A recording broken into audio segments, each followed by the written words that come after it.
I, Ferdinand Martin G. Romualdez, hereby solemnly swear that I will support and defend the Constitution of the Philippines and that I will obey the laws, so help me God.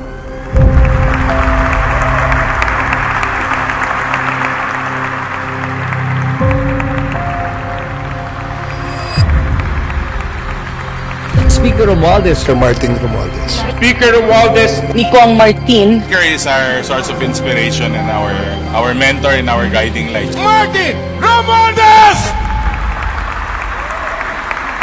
I do not need a long introduction for this episode.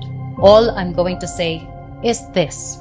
Kayong lahat na mga hipokrito dyan sa Kongreso na gumawa ng sarili ninyong Panginoon na sinamba ninyong parang santo. Kayo na mga walang bayag palagan ang mali at tumulong pagtakpan ang mga kalokohan dyan dahil nakinabang kayo. Kayong lahat na mga traidor sa Pilipino na nagbigay ng boses sa duwag humarap sa mga taong ginawa niya ng kamalian. I actually liked how Speaker Romualdez ran Congress. I was actually impressed at how he was able to unify Congress in a lot of major issues. Even the minority and even the independents were supportive of Romualdez's speakership. Ang inaakusahan nila dito, si Boss Martin, sabi, tinago daw. Pero asa ng patunay na tinago talaga? Di ba ang sinabi ni Mike Defensor nung isang buwan or 2 buwan ago, nasa Marines daw. Ngayon, balik na naman kay Romualdez, di ba?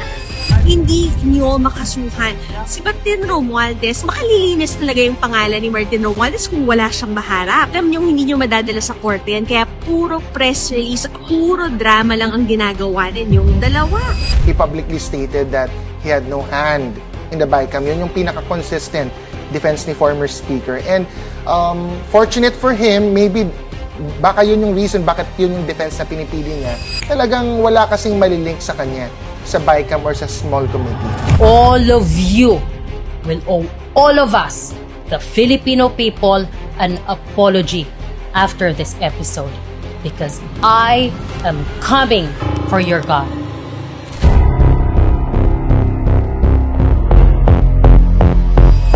It is now time to pick apart and take down the dirty house he built on insatiable greed for money and power. Mabuhay ang Kongreso ng Taong Bayan, mabuhay ang Pilipinas. Ferdinand Martin Romualdez, welcome to the show. Well, uminom muna kayo dahil papunta na tayo sa nakakaiyak at nakakagalit na part. Go ahead.